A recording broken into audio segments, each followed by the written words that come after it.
Na razstavi Živi objekt v Mestni galeriji se predstavlja 5 umetnic. Maja Smrekar, Saša Spačal, Polona Tratnik, Robertina Šebjanič in pa Špela Petrič. To so umetnice, ki že dlje časa delujejo v polju bioumetnosti, to se pravi sodobne umetniške prakse, ki uporablja biološki material, torej celice, tkiva ali celotne organizme.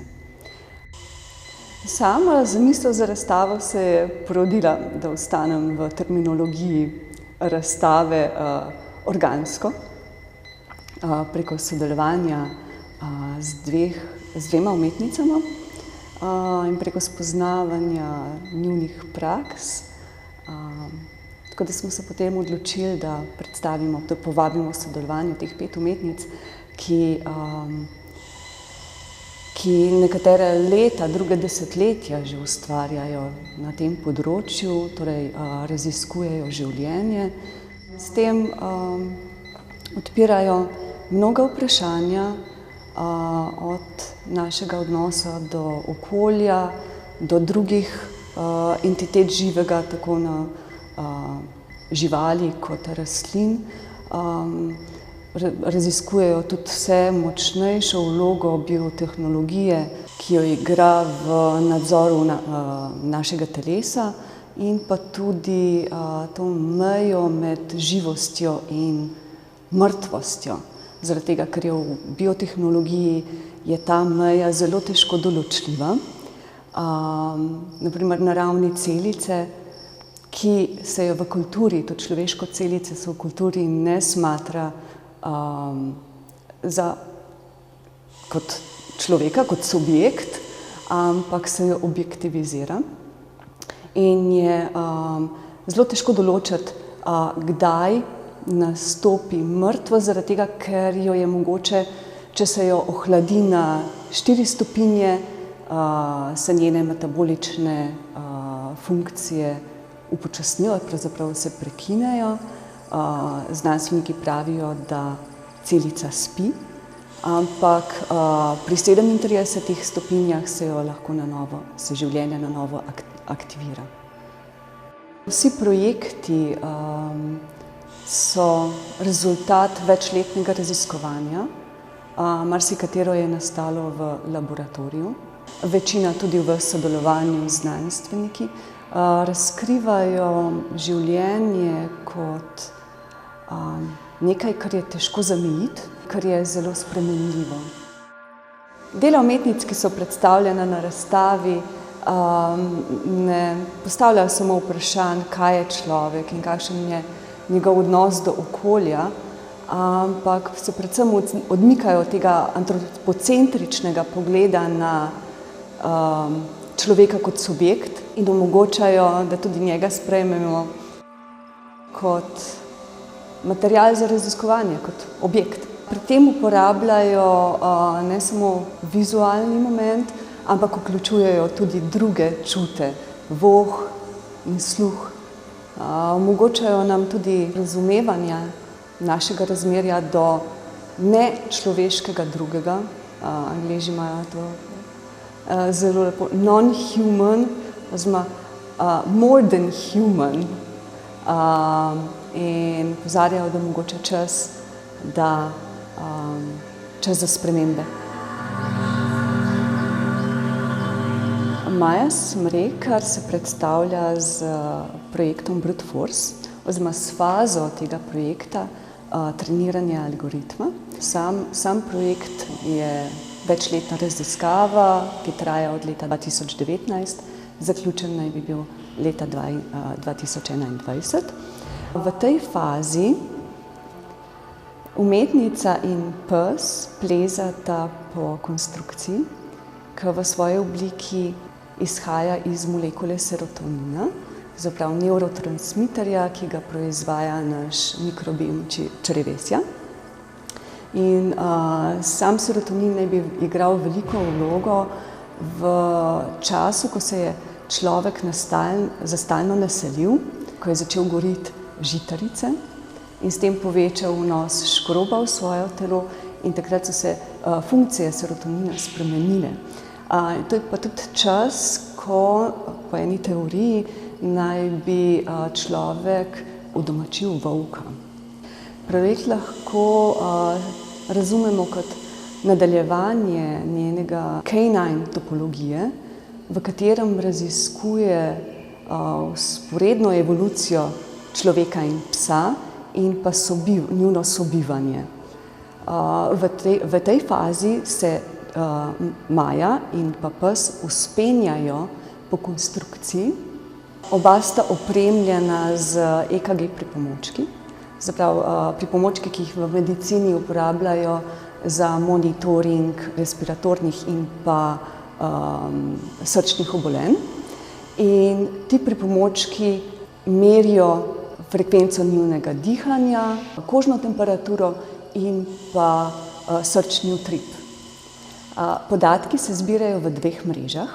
Prva je Apple mreža, Apple Cloud pravzaprav, kjer podatki psa predstavljajo neko motnjo, zaradi tega, ker algoritmi ne razločijo informacij kot pasjih, to se pravi, da gre za neko enačenje psa in človeka. Na drugi strani se pa zbirajo tudi v mreži oziroma v oblaku brute force, kjer pa na osnovi iteracij, ki jih je naredila, do zdaj jih je bilo približno 150, se pravi 150 različnih plezanj.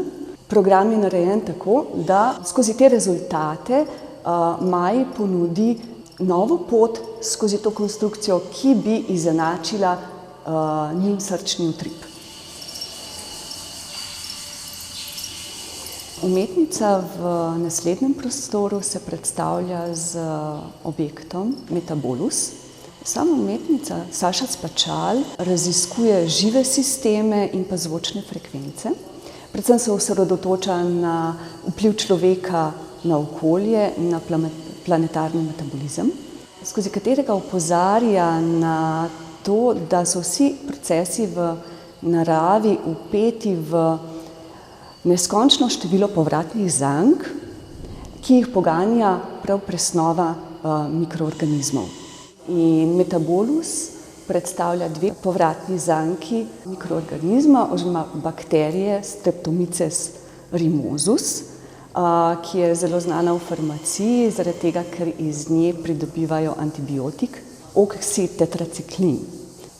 Sam objekt je pa narejen tako, da ima v osrednjem delu bioreaktor, v njem se nahajajo te bakterije in jih potem s pomočjo ekstrakcije na eni strani se ustvarja antibiotik, na drugi strani se pa potem vračajo nazaj v prst, zaradi tega, ker ta bakterija se nahaja v prsti v trohneči vegetaciji.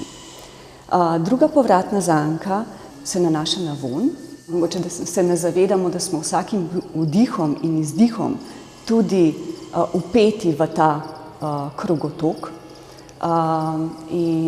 Stranski produkt te bakterije je pa molekula geosmina, ki ima specifičen vonj. To je vonj po mokrem, verjetno najbolj se da opisati, če hodimo po gozdu po dežju. Samo ime pa nakazuje, bolus je odmerek in opozarja na to, da ima vsak presnovni proces določen odmerek oziroma izgrščen bolus, ki določa odnose med vsemi akterji kot koristne ali škodljive. Saša Spačal, transversal is a loop, torej transverzala je povratna zanka. Ta objekt združuje elemente terarija in pa kompozicije. Terarij vključuje oziroma vsebuje približno 200 živih čričkov, ki sami ustvarjajo zvok in Kompozicija ustvarja s pomočjo simpoezisa, termin, ki označuje skupno ustvarjanje človeka in pa živali. Sama kompozicija je pa v njem združuje terenske posnetke, potem zvoke različnih sintetizatorjev, ponovno povratne zanke in pa zvok godala. Z njim pravzaprav tematizira oziroma raziskuje okoliščine, v katerih so se znašli črički v dobi antropocena, ko so ogroženi ne samo v lastnem okolju zaradi človekovih posegov, ampak tudi, ker se jih spreminja v komoditeto, ker se jih goji v farmah, na kar opozarja tudi s temi jajčnimi kartoni. V prav taki obliki se jih na farmah goji, za hrano različnim plazilcem, domačim ljubljenčkom, v nekaterih predelih zemlje pa tudi za hrano ljudi. Umetničin poglavitni namen je čričkom dati glas tudi takrat, ko so spremenjeni v komoditeto, in jim prav takrat pomagati s temi sintetizatorji. Njen poglavitni namen je, da se jih sprejme kot soustvarjalce te glasbene kompozicije.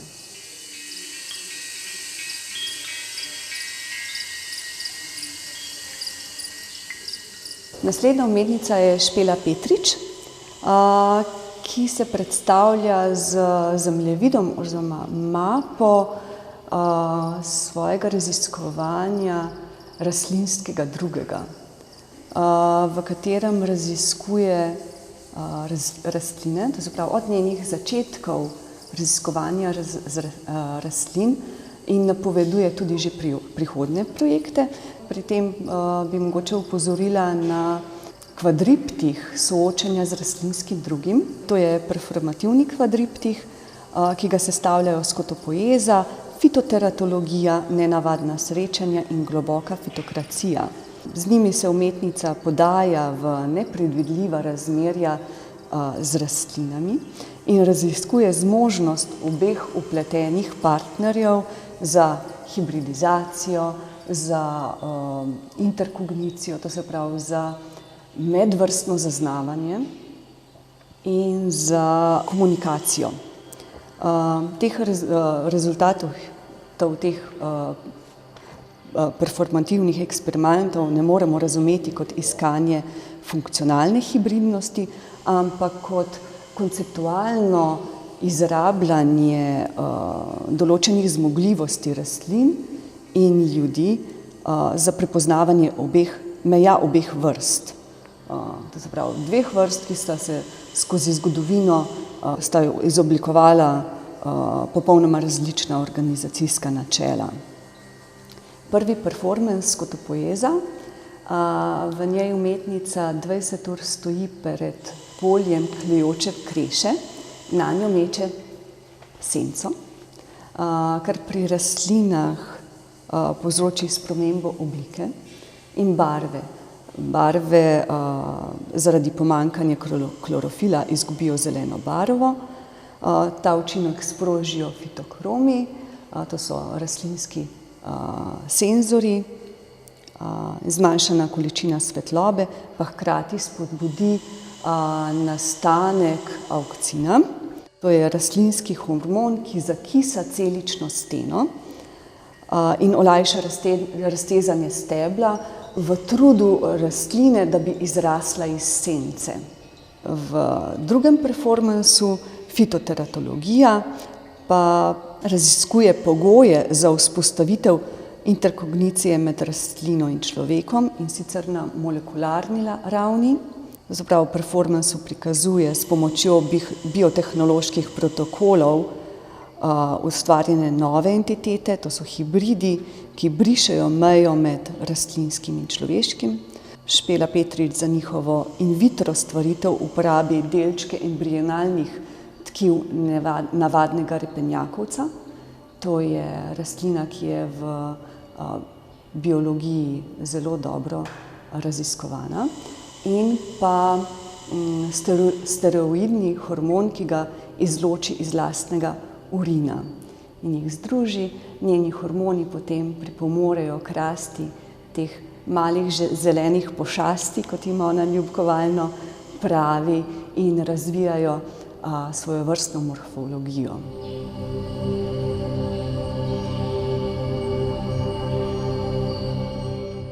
Tretji performance serije soočanja z rastlinskim drugim se imenuje Nenavadna srečanja, v katerem je iskala obliko človeškega obstoja, ki bi jo bilo mogoče razumeti kot enakovredno življenju rastline.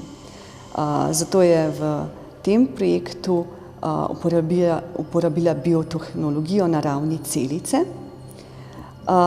S primerjavo kandidatov, ki bi predstavljali rastlino in človeka, je izbor skrčila na najbolj odporne celice od vsake vrste in izvedla in vitro srečanje med klorelo, to je enocelična alga, in pa karcinomom mehurja, se pravi rakavo celico.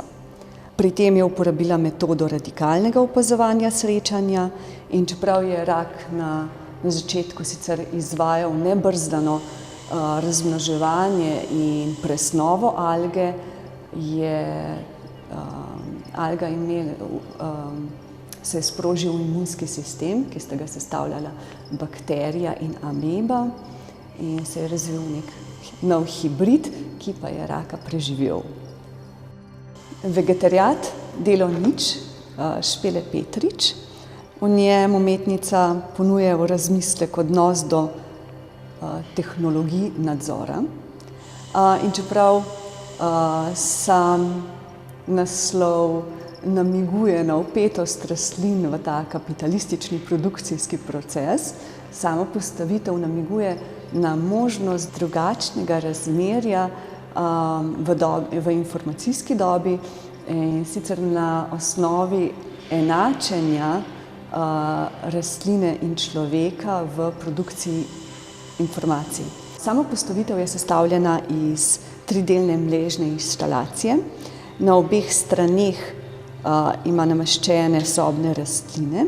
Te so opremljene z elektrodami, zaznavajo napetost, ki jih potem računalnik ojačane pošilja na glave vrtalnega stroja oziroma na vrtalnik.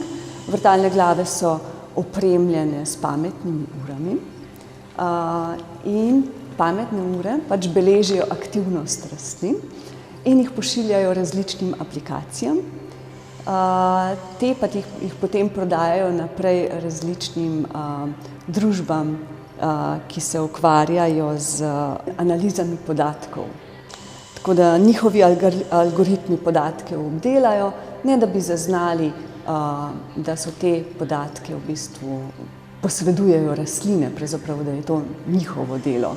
Tako da v bistvu v očesu algoritma se človek in rastlina lahko izenačita. Polona Tratnik se na razstavi predstavlja s 5 projekti: Mikrokozmos, Unikum in Intime, 37 stopinj in pa Las. V mikrokozmosu raziskuje naše telo, kožo kot polprepustno opno, ki komunicira z okoljem.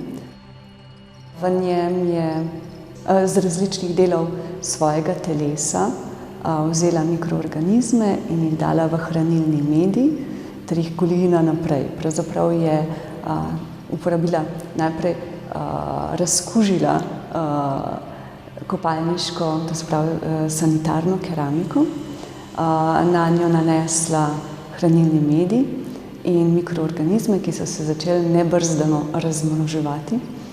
In s tem opozarja pač na to mejo med zasebnim in javnim. In pa kako lahko postane nekaj, kar je del nas, kar nam pomaga ohranjati zdravje, ko je ločeno od nas in ko je porušeno to ravnovesje, lahko postane nekaj nevarnega, potencialno nevarnega ali škodljivega. Drugi projekt je Unikum.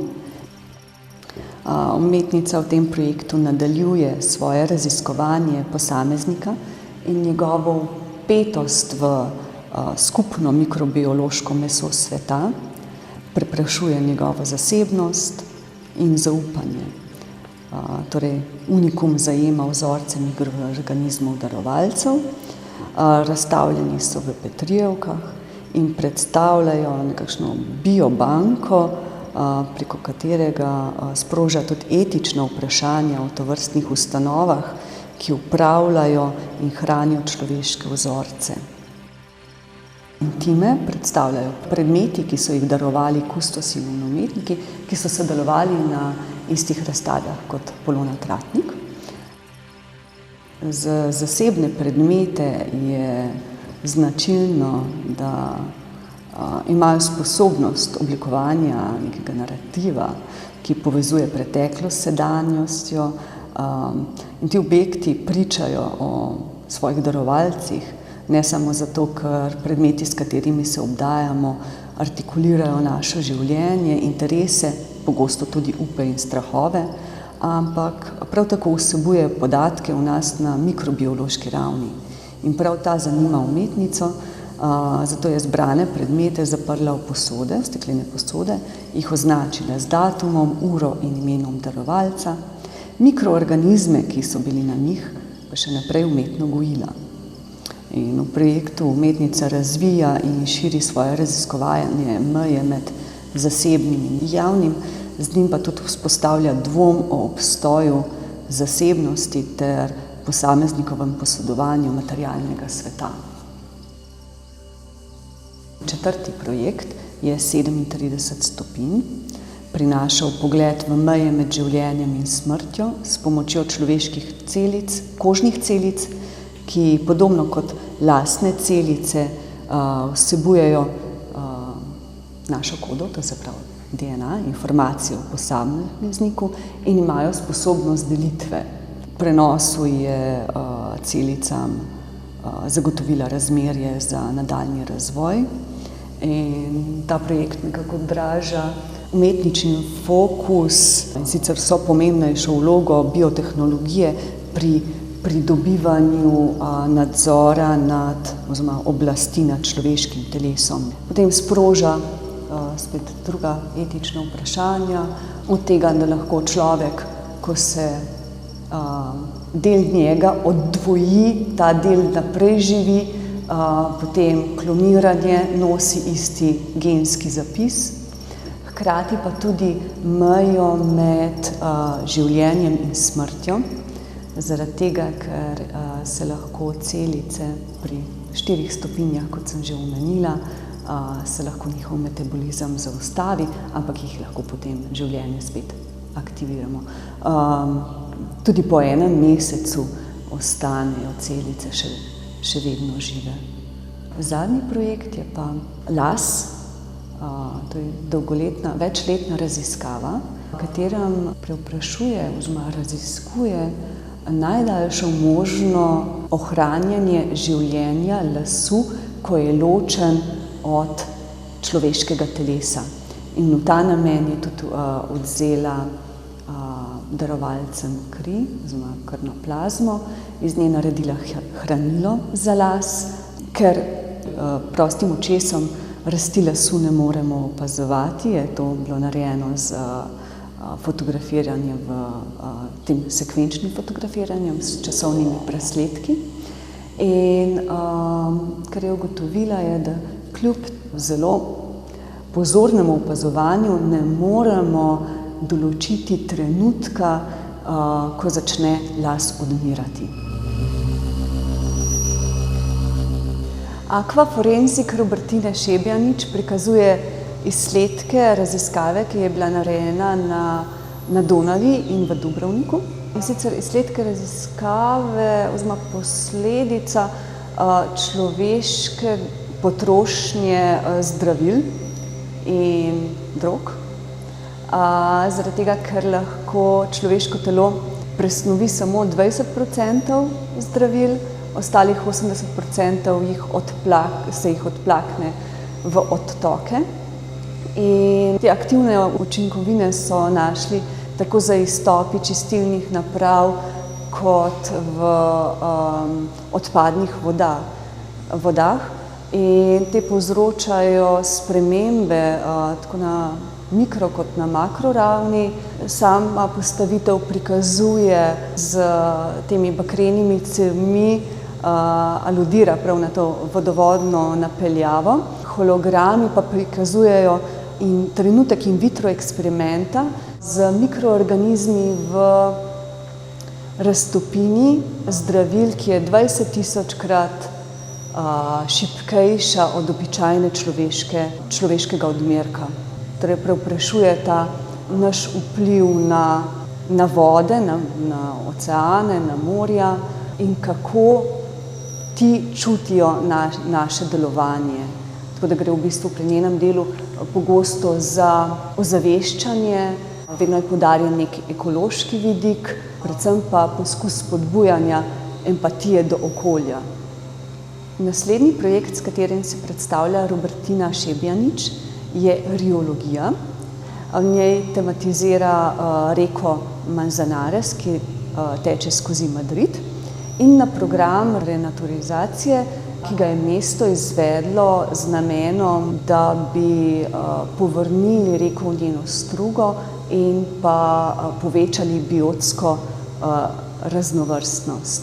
En del predstavlja enodnevno delavnico, ki je bila izvedena s 500 udeleženci, prostovoljci, ki so se porazdelili na 40 točk 8 kilometrov reke in so zbirali različne informacije od onesnaženosti, do živali, ki živijo v njeni okolici in v njej. Drugi del projekta, s katerim umetnica prikazuje ekosistem v globokem času, pa je poetično potovanje v preteklost. In ker je globoki čas, to se pravi ta daljna preteklost, geološka, tako težko razumljiva ali dojemljiva, je poskušala nam približati to preko vonja, se pravi preko nekega drugega čuta. Globoki čas, termin, ki zaznamuje geološki razvoj Zemlje. In v ta namen je bilo odvzeto 8 metrov tega geološkega jedra in nabirali so sedimente reke in iz tega je bil potem narejen von preteklosti. 8 metrov globine pa pomeni, da so prišli do miocena, to se pravi nekje od 20 do 5 milijonov let pred našim štetjem. Čas, ko je začel izginjati ocean Tetis, ko se je začela formirati Himalaja.